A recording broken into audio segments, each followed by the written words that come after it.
MI Pro Materials data includes over 4,000 records that provide generic level materials reference data.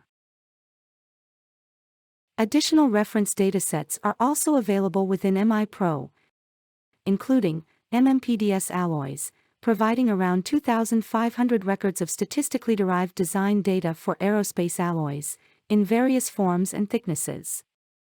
JAHM Curve Data, with temperature-dependent mechanical, thermal, physical and electrical properties and stress-strain curves for over 14,000 materials. And data on materials used for low and high-frequency electromagnetic applications. This reference data is available for all MI Pro users to browse and search in the MI Pro Explore app. Data from these other Ansys reference databases may be added to MI Pro Materials data if required, to make new in-house records. Start in the Explore app, in the dataset that contains the reference data you want to import. Select the required records, and export them as material cards.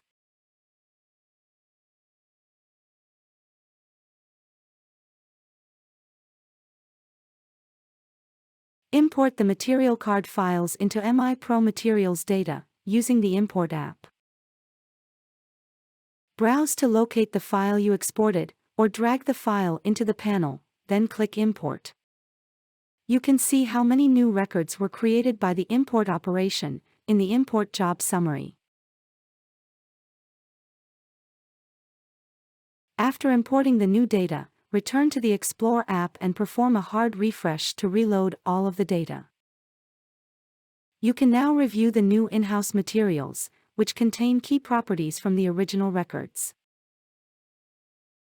The data source field shows information about the origin of the data. You can fill in any additional data properties, for example, material class, in-house material name, or application notes. Imported materials marked as preferred will now be available to CAD and CAE users in the MI Pro Explore app, and in the MI Materials Gateway application.